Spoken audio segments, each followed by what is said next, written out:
Je reprends le cours de notre voyage en Afrique dans le secteur de Djibouti, où nous étions allés sur la frontière de l'Éthiopie et de la Somalie.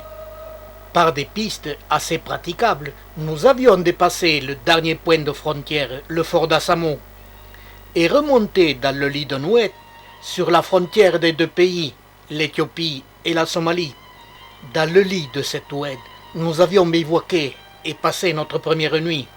Le chien de Daher qui montait la garde n'a pas cessé d'aboyer. Cette nuit fut très courte et nous étions debout dès le lever du jour.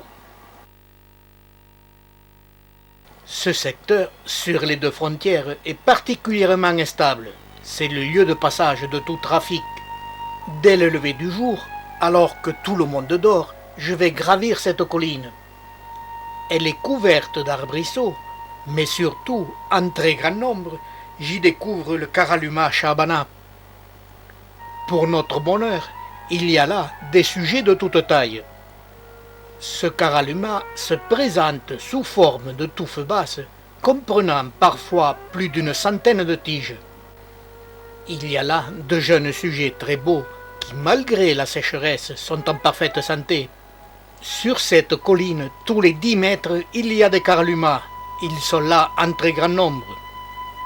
Au milieu de ces roches brunes, qui dans l'après-midi dégagent une forte chaleur, ce qui nous donne une idée de la température qui convient à ces plantes. Elles dépassent en permanence les 30 degrés. Pour notre bonheur, j'y découvre des plantes en fleurs. Et plus loin, certaines ont quelques fruits. Pour avoir des fruits, comme tous les Caralumas, les fleurs seront fécondées par des mouches. Elles seules sont en mesure de féconder ces fleurs, au parfum désagréable. Quand mon neveu se réveille, me sachant seul, il se précipite pour me rejoindre. Pareil, 1m8. 1m8 de diamètre. Et 45 nous. Sur cette colline, en compagnie des Caralumas, il y a le Cissus rotondifolia. Dans ces rochers, s'il y a beaucoup de serpents et de scorpions, il y a aussi ce curieux animal, qui ressemble à un rat, mais il a la queue en panache. Il vit en groupe, et par sa dentition, il s'apparente à l'éléphant. Il est le seul représentant de sa famille. Dans ce même secteur, il y a ces plantes que l'on retrouve à l'autre bout de l'Afrique, sur les îles des Canaries. Donc cette plante-là, en Somalie, on appelle ça aquarabé, parce que la fleur, là, fait 5 petites pointes. Donc le nom veut dire patte de hyène, comme une empreinte de hyène, la petite fleur, voilà. J'y ai aussi trouvé une plante bulbeuse à très belles fleurs. Il y avait peu de pieds. Et en grande quantité, dans ce secteur, il y a des Sansevieria Ehrenberg, très beaux et en pleine santé. Cette plante est utilisée de diverses façons par la population. Ça, en Somalie, ça s'appelle ilim. Il est. Et en latin, je pense que c'est une Sansevieria Ehrenberg. Là, il y a une petite partie morte. C'est très fibreux et les gens ici s'en servent pour faire des bourres de matelas ou des cordages pour les chameaux, les ânes, etc. Donc il y a différentes méthodes pour la récupérer. Soit on la racle sur un morceau entre deux pierres, ensuite on tisse et on tresse. Soit on la brûle légèrement, on la laisse se dégrader un petit peu dans le sol et on remet ça dans des tissus pour faire des matelas, bourres d'oreiller. J'ai pu admirer légèrement à l'ombre cette espèce qui prend de grandes dimensions, plus de 3 mètres de diamètre et 2,50 m de hauteur, ce qui lui donne de très longues feuilles qui facilitent la fabrication des cordages. Tout le monde est réveillé. Ader, le chef d'ethnie qui nous a hébergés et protégés, est parti libérer la femme qui l'avant-veille a été enlevée. Avec lui, nous devions partir en caravane de chameaux à la recherche des plantes en Éthiopie et en Somalie. Notre programme est changé. Nous partons à pied, tous les trois, et seuls.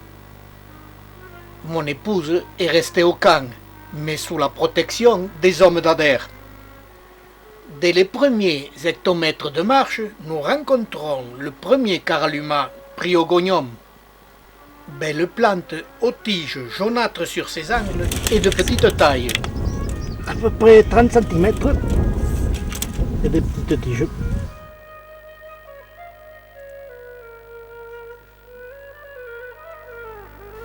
Nous avons rencontré peu de sujets, mais tous aux abords immédiats de l'Oued.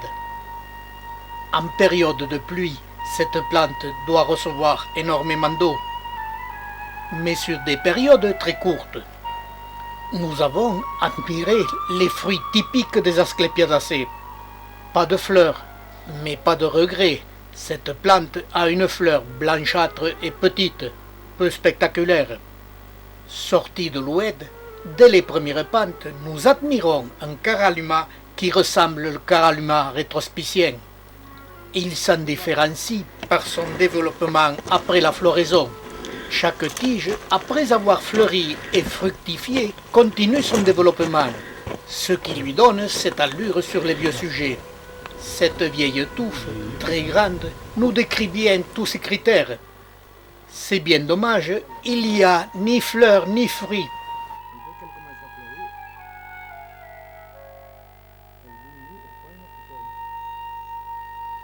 Moi je sais pas ce que tu as eu là, c'est... Il y a des fleurs, Non, c'est comme un truc... je vais venir. Cette plante a dû fleurir abondamment.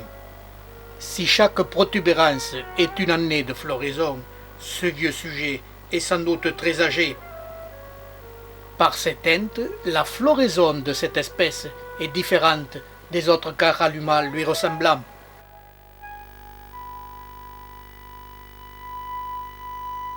Nous avons fait quelques kilomètres et quitté le lit de l'Oued. Nous nous sommes engagés dans un petit oued qui finit par des gorges étroites, puis disparaît. Tout le long de ce parcours, je n'ai trouvé qu'une seule espèce de plante succulente, cette Forbia nigrispina, et encore qu'un seul sujet. Celui-ci est en très bon état, mais je n'ai vu que ce pied. Je suis déçu, ce qui a pour conséquence d'augmenter ma fatigue. Gravir ces montagnes pour arriver au sommet du col nous a demandé beaucoup d'efforts. Personnellement, je n'irai pas plus loin. Mon neveu et Nicolas vont continuer. Je leur confie du matériel. Ils vont, pendant 4 heures, marcher et continuer la recherche des plantes succulentes. Le paysage est grandiose. Je les perdrai vite de vue. Je reste seul, ici. Peu de chances de rencontrer quelques indésirables. Nous sommes à l'opposé des lieux de passage.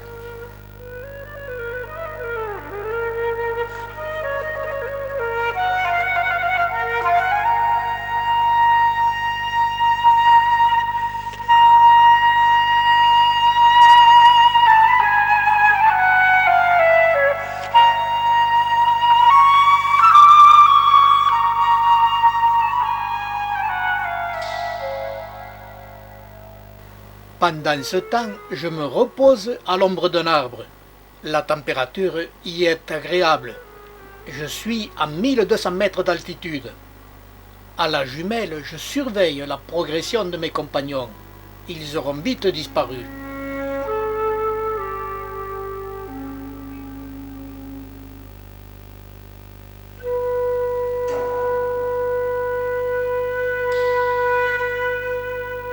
Bien reposé, je me remets à la prospection des environs du col. Et j'admire les Dracaena ombés. Curieusement, comme pour les Aison canariensis, cette espèce de Dracaena a son pendant aux Canaries. Le Dracaena draco, bien plus beau que celui-ci. Mais ici, le trône n'est pas succulent. Cette espèce est moins spectaculaire. Sur ce secteur, je ne découvrirai que quelques sujets et pas d'autres plantes succulentes. J'ai beau rechercher, même des petits sujets, je ne trouve rien. Heureusement, par compensation, le paysage est très beau. Par son aridité, il nous indique le peu d'eau qu'il reçoit. Parfois, il ne pleut qu'une fois par an, ce qui provoquera la floraison. Le temps a passé. Nicolas et mon neveu sont de retour, très fatigués. Ils sont déçus. Ils n'ont rien trouvé, juste quelques aloés et dracénas. Dans ce secteur, il y a peu de plantes succulentes. Nous rentrons au camp. Et là, pendant notre absence, les protecteurs du camp, à l'aide de cailloux très colorés, ont dessiné des scorpions et des serpents, ce qui représente bien ces lieux, au propre comme au figuré. Autre bonne nouvelle, le chef d'ethnie Ader est de retour. Il a réussi à faire libérer la femme qui avait été enlevée. Notre retour est décidé pour l'après-midi. Ader nous accompagnera à Djibouti pour régler ce problème avec le gouvernement. Nous prenons notre repas, les oiseaux se chargeront de la vaisselle et nous prenons le chemin de retour. Pendant la matinée au camp, mon épouse n'a pas langui. En plus de la réalisation sur sable, elle a pu admirer en tenue d'apparat typique très coloré le passage d'une tribu nomade avec femmes, enfants, chameaux et chèvres, au total plus d'un millier d'individus. Des échanges de cadeaux ont été faits avec Ader. Ma femme a été protégée et tenue à l'écart avec interdiction de faire des photos. Dans le lit de Louette, nous reprenons la piste de retour. Tu vas chercher notre télé. Nous croiserons une famille de singes, les Amandria. Ces animaux sont des prédateurs, le mâle étant très gros et impressionnant. Passé le fort d'Assamo, nous retrouvons la piste et de temps en temps quelques aloés. Puis c'est au tour d'un couple de gazelles dick-dick. Ce sera furtif, elles sont craintives. Sur le chemin de retour, je fais le bilan.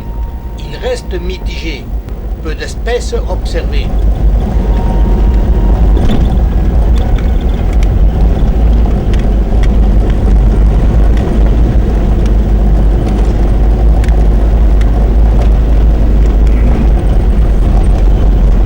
On a pris un sens, on a pris l'autre.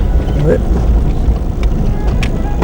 Il y a un oeuf. Non, non, mais la dernière fois, il était celui-là pour nous prendre.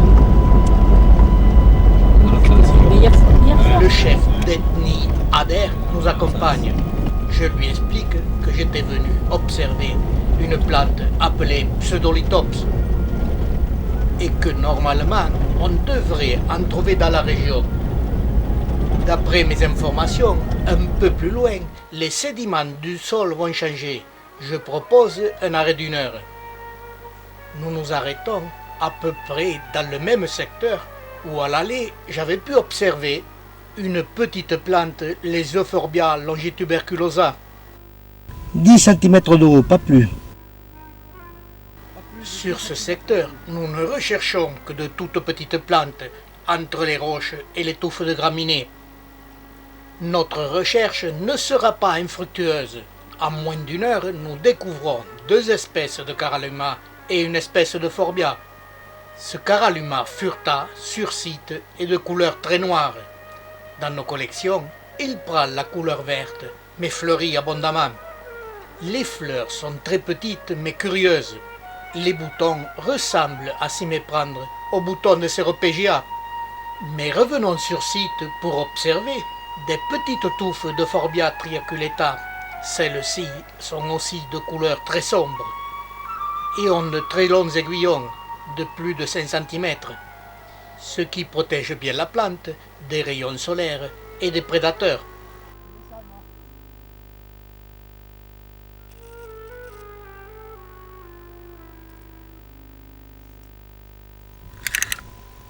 « 20 cm de diamètre et 15 de hauteur. Un peu plus loin, nous observons une autre espèce de Caralluma. Cette espèce a des tiges avec des bandes médianes plus sombres, ce qui facilite l'identification. Mais j'ai la chance, il y a des fleurs. Elles sont peu spectaculaires. Malheureusement, 1 heure s'est très vite passée. Mais quand même, nous avons vu 3 espèces nouvelles. Mais je rentrerai bredouille pour l'observation des Pseudolithops. Pourtant, nous étions sur les bons sédiments. C'est le temps qui nous a manqué. Nous étions, je pense, trop bas en altitude. Nous reprenons la piste en direction de la ville d'Ali Sabieh. Et là, je corrige une erreur que j'ai faite sur la précédente vidéo. La paix entre les deux ethnies, les Afars et les Issars, a été signée en 2002 et non